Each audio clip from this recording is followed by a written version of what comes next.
Hi, my name is Kaolin, and I am talking to you through the program, The Essence of Transformation. Today, I'm going to be reading from my book, Talking About Race, a workbook about white people fostering racial equality in their lives. This book came out quite a while ago, and it is in its second printing. And Howard Zinn had praised it, so did Tim Wise, Dr. Carly Tardigrove as well, and quite a few other wonderful people who have worked in this field specifically and to whom I owe a great thanks to them for appreciating the work that I did. I am a lecturer and a workshop facilitator on the subject, and the times are calling for even more attention on the healing process from racism, on the emphasis being on insisting on social justice and racial equality, and that was the point of my writing. You can find the book on Amazon and other indie bookstores and other retailers. So I'm going to get going. Let's do it. Talking About Race, a workbook about white people fostering racial equality in their lives. Chapter 1 is Recognizing Racism. Chapter 2 is Resisting Racism. Chapter 3, Defenses and Insecurities. Chapter 4, Responsibility and White Privilege. Then there is the writing interval. Chapter 5, A New Identity. Chapter 6, What Freedom Awaits Us. Chapter 7, Validation for Your Efforts. There is also a glossary and, of course, something about the author. I want to put out my acknowledgments first. And by the way, this will probably be a 4-episode series. I am deeply grateful to Jeff Hitchcock for choosing to accept my manuscript and shaping it into the book it has become today. With extreme modesty, Jeff has taught me that less is more. Thank you. To Elizabeth K. Gordon, a kind and skilled editor, thank you so much for your sensitivity and dignity. To George Allen Williams, whom I've thanked, who had passed in 2010, thank you for your suggesting that I keep the faith. Today, talking about race, in the fullest expression of that faith, is in motion. My daughter's support has always meant a great deal to me. The seeds of her patience and joy about my work have been woven into this book with extreme care. Thank you so much, Amara. To my aunt and uncle, their kindness, their appreciation and sincerity, thank you for lifting me up when I was down. To my siblings and their spouses who helped me muddle through several years of revisions, thank you for each vote of confidence and every single joke. To my niece Saida, who has always encouraged me to write, and my niece Kathleen, who affirmed my work again and again with cheerful emails. Thank you. To my nephew Craig, your smarts, wit, generosity, and enthusiasm for my work has touched me deeply. I am forever grateful to you. Thank you. To my former neighbor, Anne Smaraldi, who opened her door to me again and again as I discussed this piece of work, thank you. Your enthusiasm for life, your compassion, and intent continue to amaze and impress me. To my neighbor, Millie, thank you for many a memorable conversation and relief from writing. To my brother, Mr. Paul Graham, to my mother-in-law, Mrs. Ida Williams, to Mr. James Williams, Jr., Champ, and Miss Marie Sutton, you have all passed, but our conversations about race live on.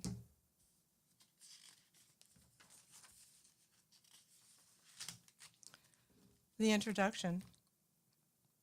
Many people are puzzled by the word racist because they are uncertain of its meaning. This uncertainty becomes so unpleasant that when we use this term, we do so with trepidation. We may avoid using it altogether, as if its self-censorship will dissolve the power the term has over us. However, it still exists, and it still has power over us. Some of you are sorry the term racist exists, while others are angry about it. Still others are glad to be referred to as racist, even proud. If you are sorry about the term, then you already know what the term suggests, and you probably believe in racial equality. You may believe that racial inequality is not really something you need to deal with, as if it stands outside of your immediate concerns. Yet when you are called a racist, that personalizes your relationship to racial inequality, whether you wanted to or not. Being called racist may take you by surprise and lead you to be open to the idea that you have always had a personal relationship with racism and racial inequality. It is that real relationship and the myths that have kept us from it that this book asks about. How and why I created a course titled Let's Talk About Race. In the fall of 1995, I was a 43-year-old white undergraduate at a university in Massachusetts. While sitting in a cultural anthropology class, I noticed how angry the students were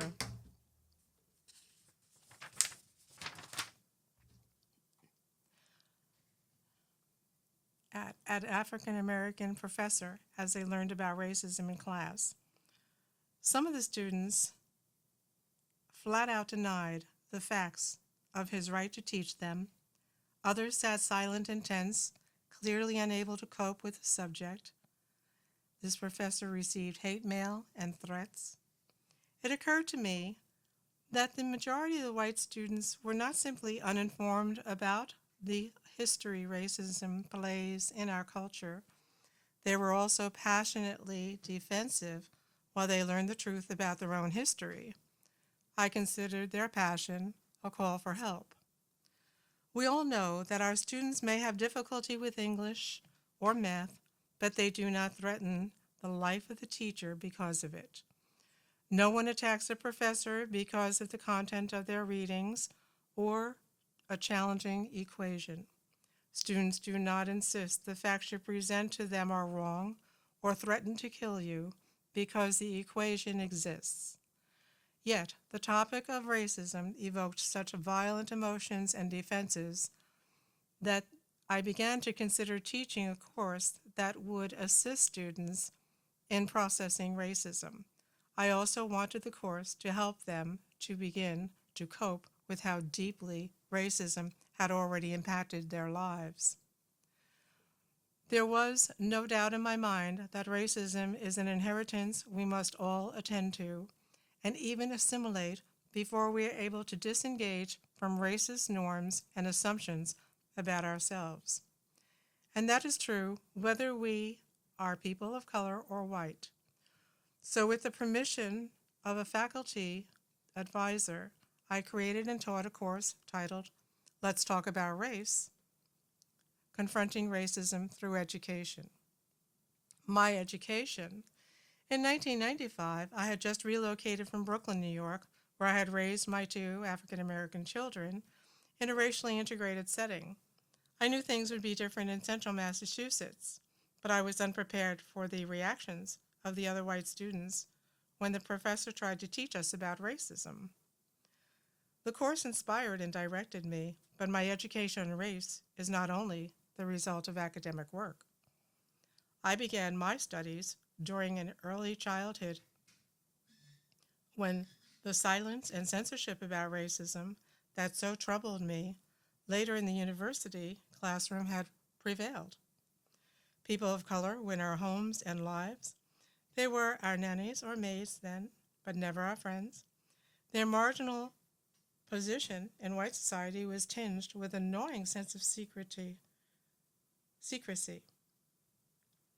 rather than the natural curiosity that created bonds among white people.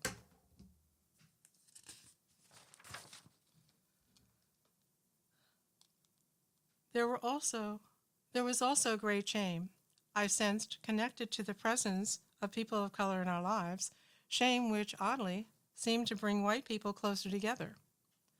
We never talked about it. Even as a child, I wondered why. While I was in my teens, I began to find out. I sought out people of color to befriend. Whites in my life responded with violence. I was thrown out of one home, spat upon, followed, and called a nigger lover. My childhood doctors refused to treat me.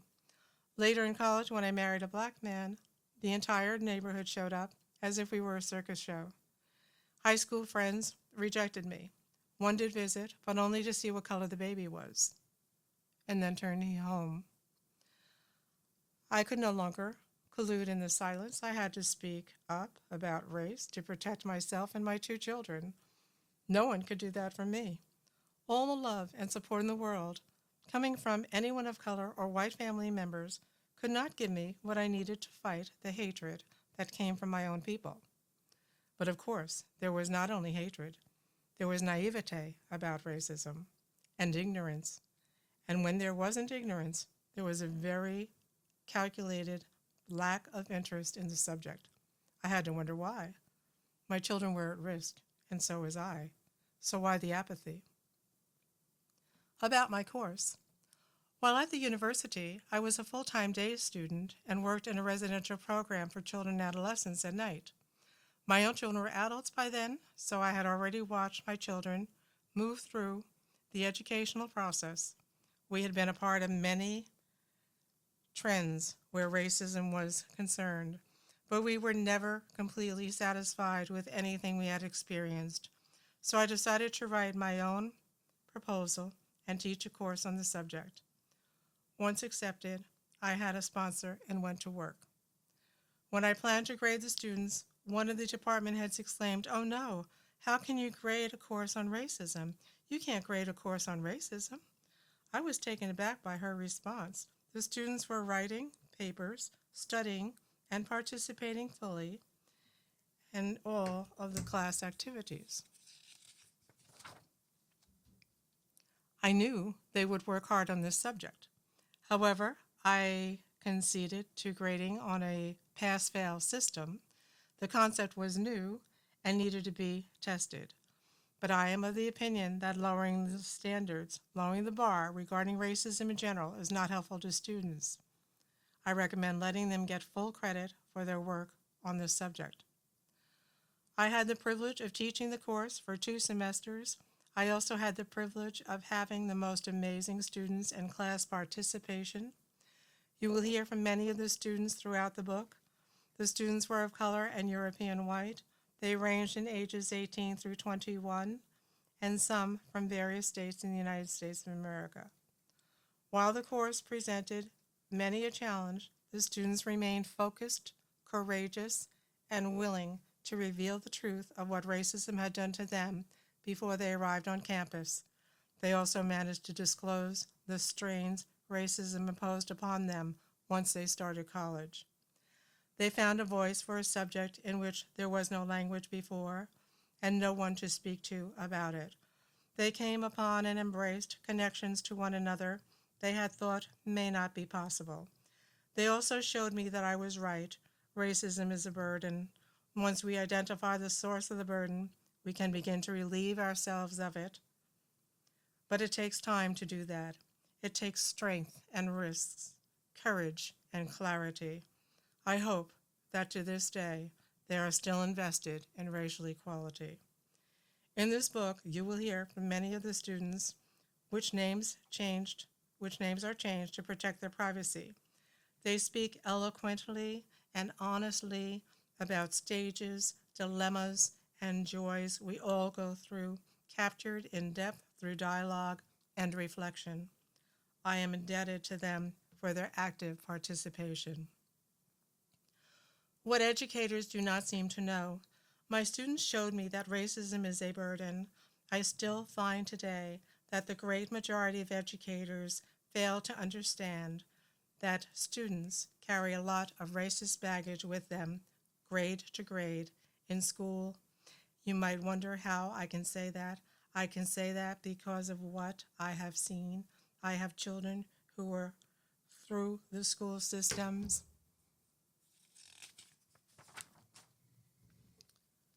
So, who should read this book? Writing a book is a very different form of teaching a course. It's very different from teaching a course. The classroom teachers has the opportunity to receive feedback from students and learners in each and every classroom session. Individual and collective dialogue and interactions become key learning tools for the instructor and student.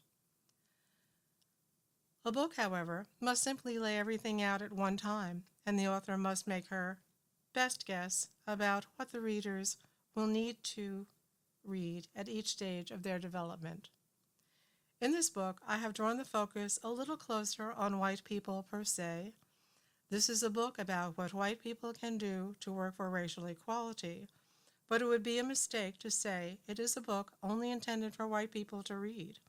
I hope and believe that the material will prove informative and illuminating to people of color who might want to further insight into the psychological and social experiences white people encounter when trying to unlearn the training of a racist society. As a white person, I see distinct similarities as to how European white people experience life because of the privilege and the entitlement given us through the many forms of oppression inflicted upon others. You will read a lot about that in this book. In the book, you will notice, too, that I often refer to people of color rather than specific populations, such as Latinas, Asians, or Native Americans. At the same time, my personal experience has been in the African American community. I believe I only have the right to speak of my own life experience and share what I have learned from it as much as I possibly can. And why I wrote it. Because learning how to talk about racism is hard. Most of us react to it first. It is a dysfunctional approach, but the best we can do. We are for or against racism, but may not even know what either position actually means to us. The lack of thought that has gone into many white people's position about racism is amazing to me. There is a great and pressing need for materials that intentionally focus on and help white people work on issues of race and privilege. Talking about race tries to meet that need.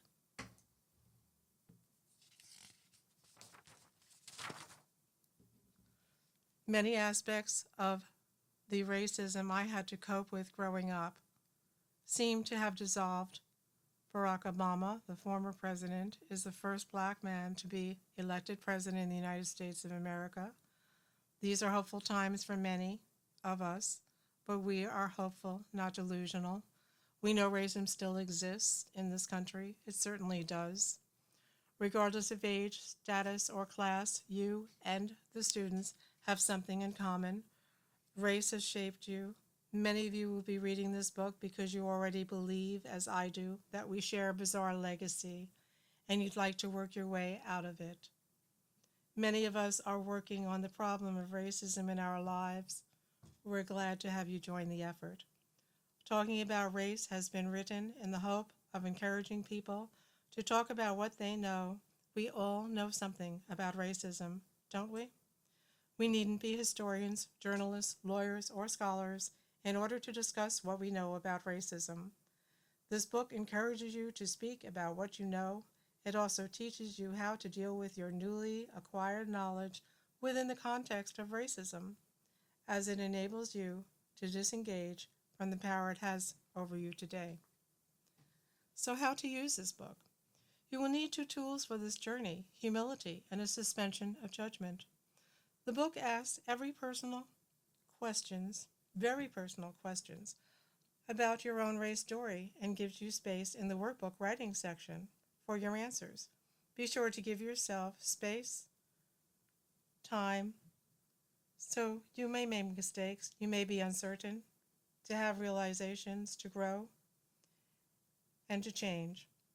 You have space to accept yourself, and the writing interval will help you do that. Some of what you are reading in this book, you will want to explore your relationships further regarding racism as an individual. Others will be working in small groups, enhancing your knowledge of yourselves and others in this subject in your effort to do race work in your own communities. No matter where you are or who is working on this book with you, take steps to assure everyone that what they say is confidential. Trust may take time to build together, but midway through this book, if trust has not taken root, then you have done something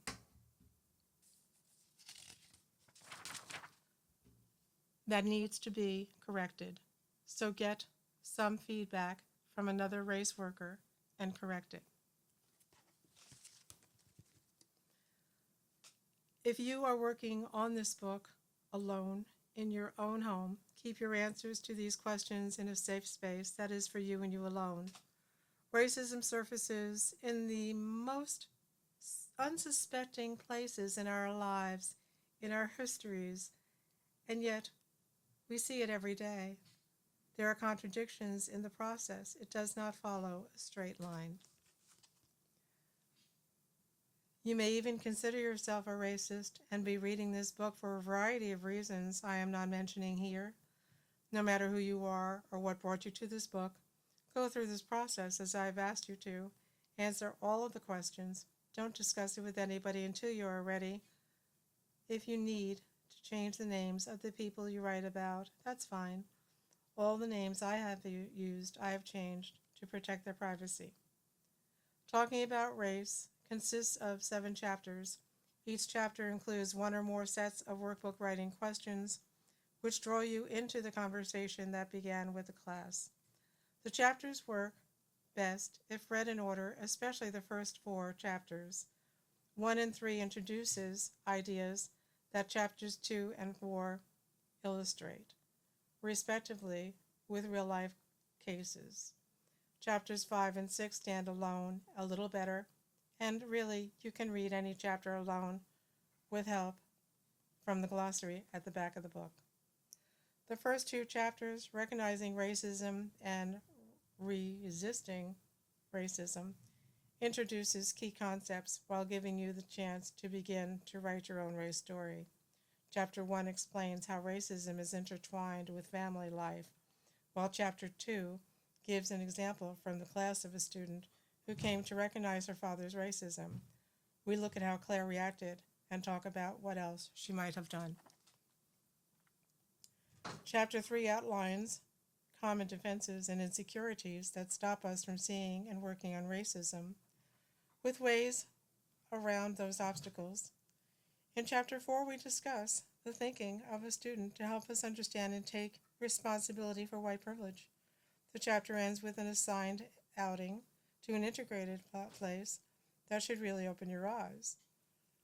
That followed by between chapters workbook writing interval. This section is made up of reflection, provoking questions that let you pause and consolidate what you have learned in the first few.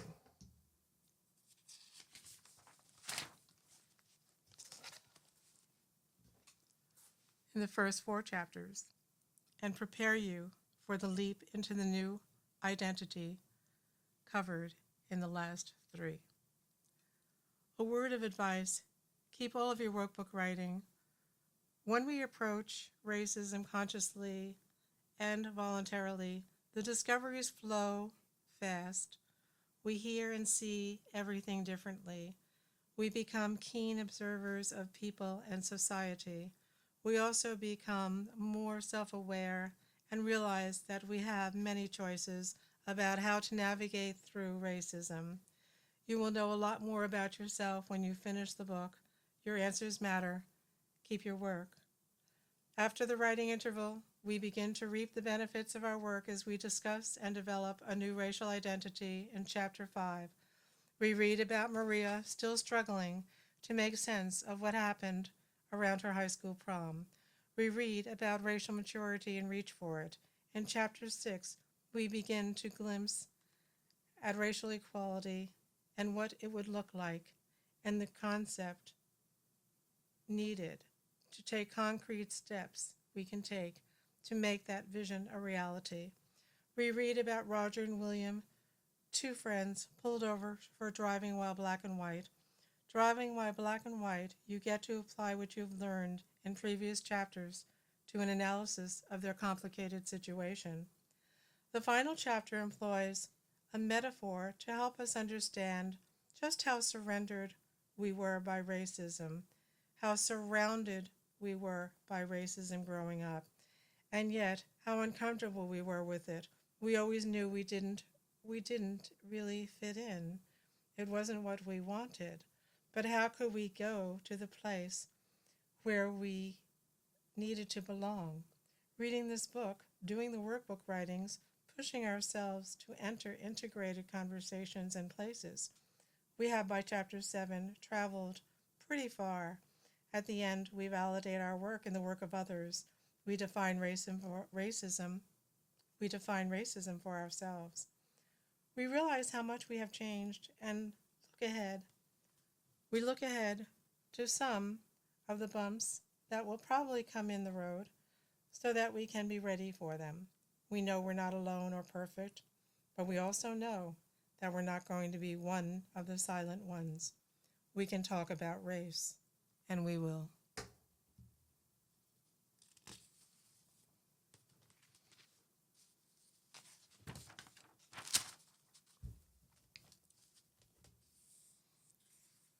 I'm just going to take one moment and then return to the work. So,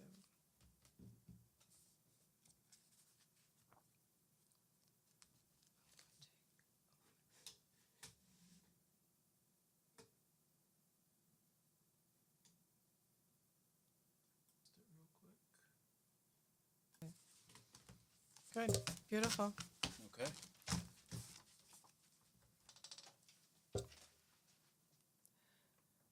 So we are back, and we are back to Chapter 1, Recognizing Racism. One of the quotes from the students at the top of the page is, "As I grow older, I realize that my grandmother, as much as I love her,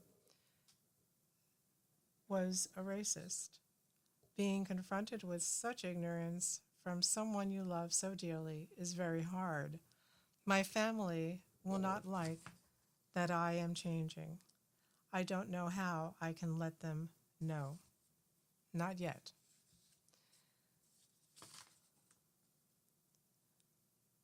Before I knew anything about the history of racism, it was all around me. I slept in it. I bathed in it. I learned how to walk in it. I learned how to talk in it. With all of this learning and doing and being in racism, I began to wonder why white people relied upon hatred of any group of people at all. Their hatred seemed to indicate a greater insecurity. What was it? Where did it begin?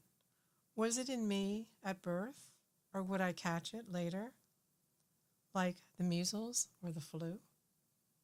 Racism was first introduced to me within my family of origin, which remained racist as I grew up.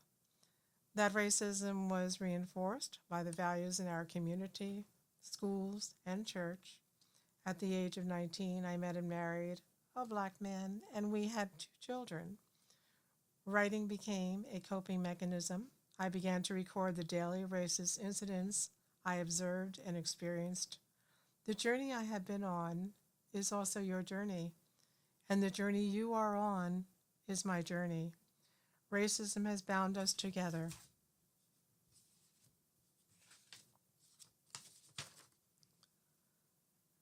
It has bound us together.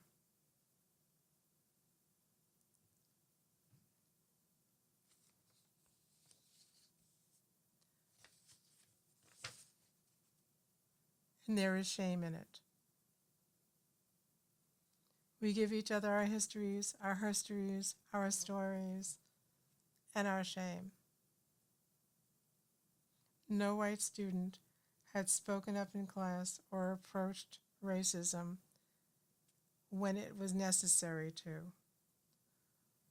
Another student, Amara, posed that I've been with white people. I seem okay about prejudice.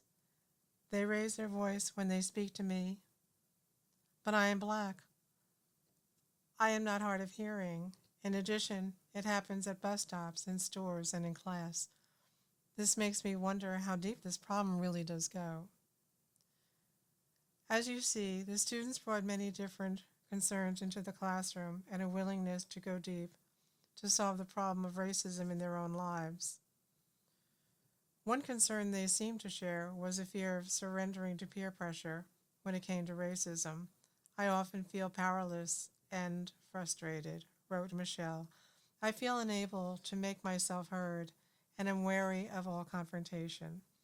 And another student found that whenever she tried to talk about race, everyone seemed to be prone toward anger or intolerance, and yet she felt the need to push through because, as she wrote, if I can't share my concerns with others, then I feel like a part of myself is being cut off from them too. Some of us have felt the same way. What an enormous burden our youth has had to take with them from class to class, year after year. We all need a safe space where we can begin to talk about the burden. Racism is our inheritance. We are born into a legacy of racism.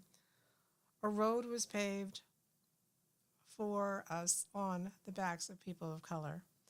But many of us have been told that racism is simply not a problem we need to concern ourselves with.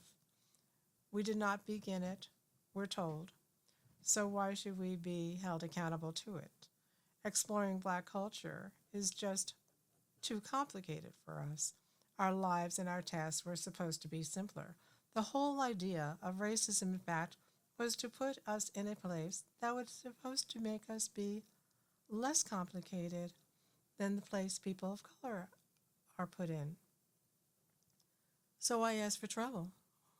Why turn off the smooth, paved road ahead? Why? Those who make these arguments know that once we start doing the work, we will come to distrust them and question their motives. So the more you do get involved, the more warnings you will receive about how dangerous it is to get involved.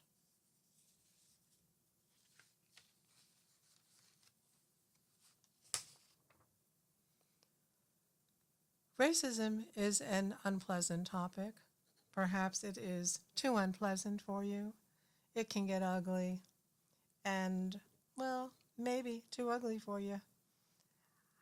Our involvement in our culture and the racism is messy. The confusion and mixed feelings we have regarding the steps we take to develop and mature in this work about our racial injustice are to be expected. Here is a segment on disclosure which leads us to disruption. If you choose to delve more deeply into racism, you may find some of the warnings not to go on are warranted. You may find that racism is surprisingly complicated to disassemble. That is true because the healing process from racism depends upon disclosure. Exposing secrets, myths, and lies, and disclosure is usually disruptive. To handle that disruption, when it comes up in reading this book and in your life, concentrate on the liberation from fear and guilt that you will experience as you begin the work. Let yourself imagine a life with racial equality. You will then be able and better able to weather the disruption that comes with disclosure, or even invite it. How? By keeping your eyes open, by staying awake, and staying put when you'd rather run away. How do you know whether or not you are a racist? When you have made the decision to leave the subject alone, you have become a racist. You have accepted the lie that the old phrase, the race problem, means the unsolvable problem, and the problem that is not my problem. We may be overwhelmed by the first conflicting feelings we have about racism because we have been conditioned by this lie. Conditioning is unconscious but reversible. How do we begin to reverse it? By realizing this conditioning is part of our inheritance as white people. It is something that we do have in common. So since the problem is ours, we need to learn to really recognize ourselves in it. We are a part of it. If we do not work against it, we are a part of it.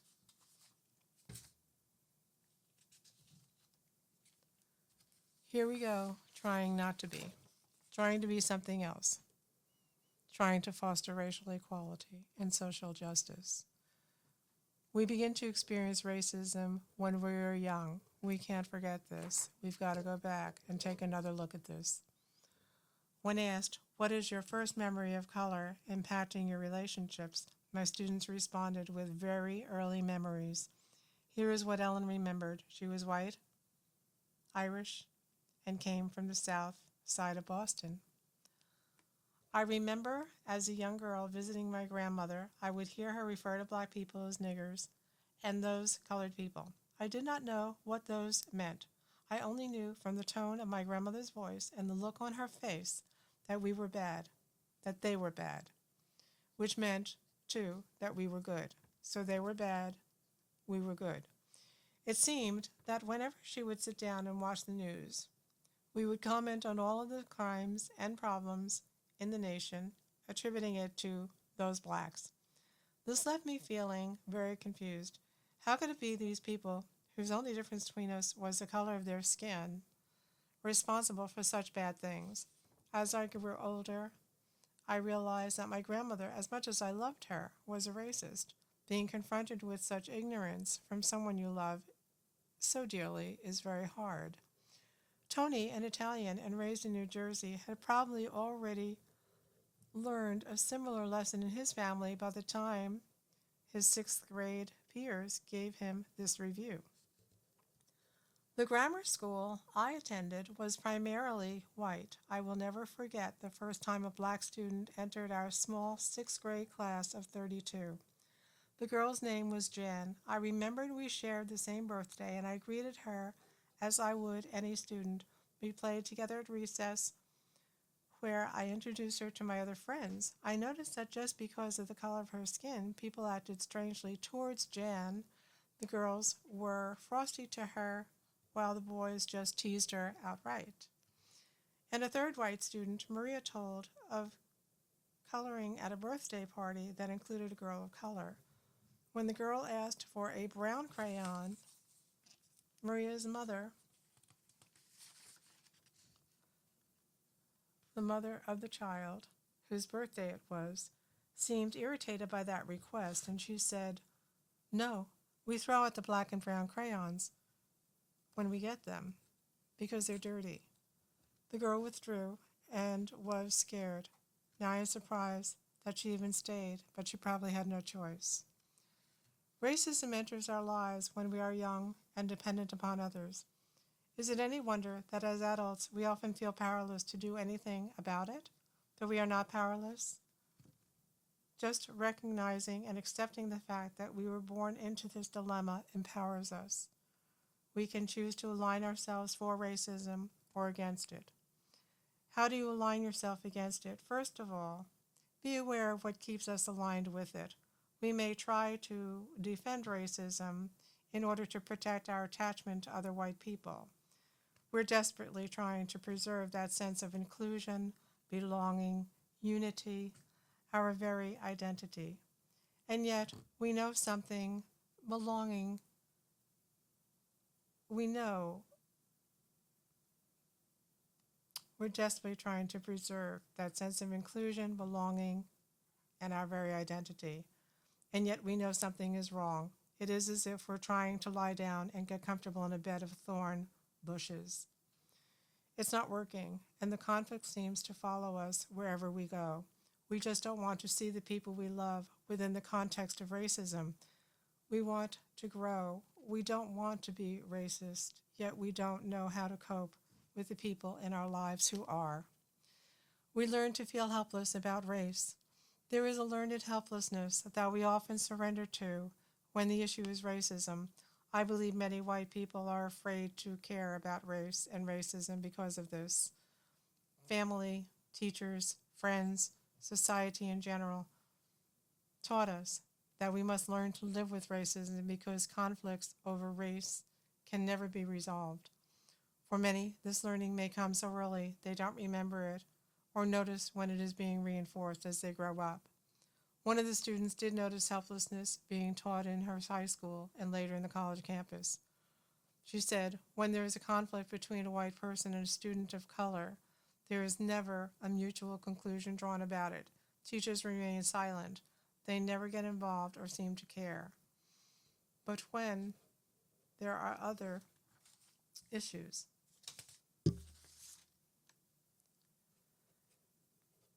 among students, they do something. They try to mend the conflict. Now it seems that we become what we have been exposed to. As you said in class, that learned helplessness, I am very scared of that now because I am more and more aware of it.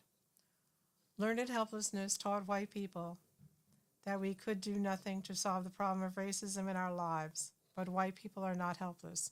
We have a frightening position of power over racism, a power that is in fact a continued consequence of racism. We must use this power to look honestly at how we lived with racism all around us while doing nothing about it. We must fight for the kernel of wholeness and integration we seek. Now it's time to begin. This is a workbook.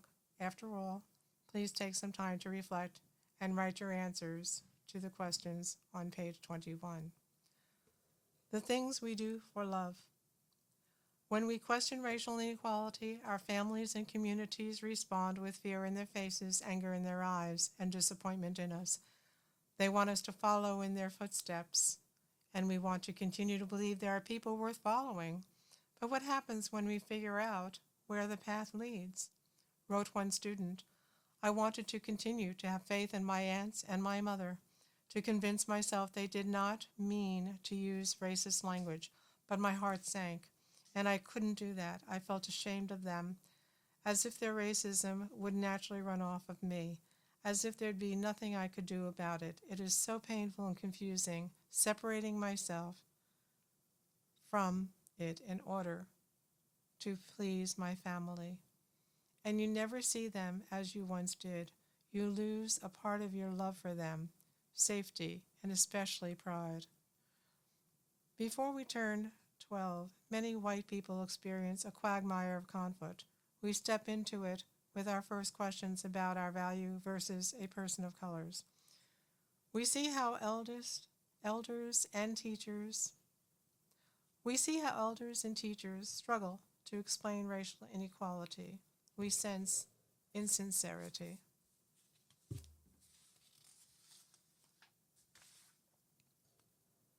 We connect to fear and evasion.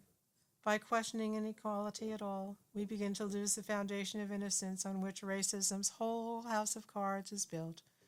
The adults in our lives see this as a sign that they have failed us, for much time, energy, and money has been invested in our blind acceptance of the racism in our lives.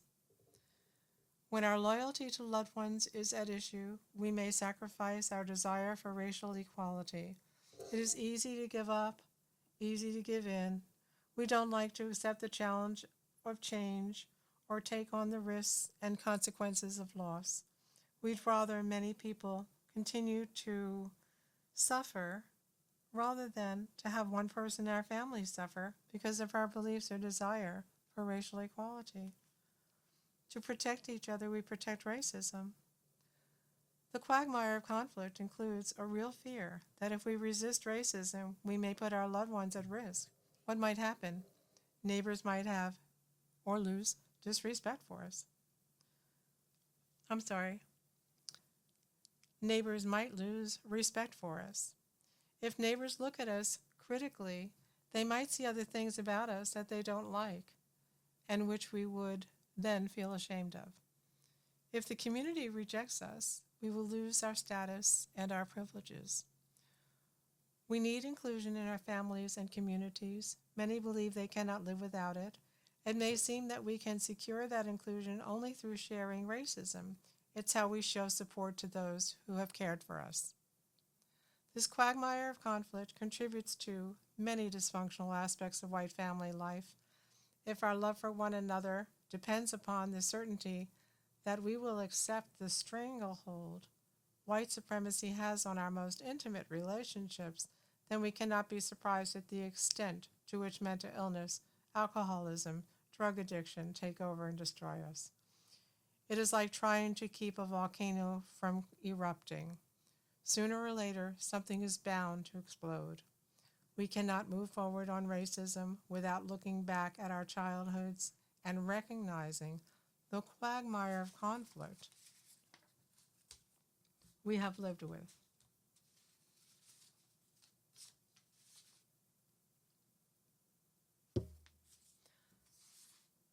I'm going to read to you now some of the questions in that workbook writing interval.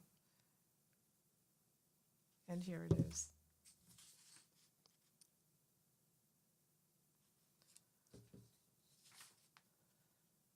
Think about the first time you heard a racist word or phrase and answer the following questions. Where were you at the time? Who was present? How did you feel immediately afterwards? What did you do about what you felt? Should a person of color hate white people? Can a person of color trust white people? Now think about the first time you felt a racist assumption. What did you assume? Did you remember learning that assumption elsewhere? If so, where? How? Who from? What judgment? What stereotype? When was the exact moment when your opinion of someone became a prejudice against them? When did you gain approval from someone because of your anger at a culture? How old were you when violent reactions to any ethnic group were acceptable in your upbringing, in or outside of your home? In a classroom, has a teacher ever offended you because of your ethnicity? On your first job, did you ever treat anyone with extreme prejudice? Were you ever ridiculed or assaulted because of your opinion about racial equality?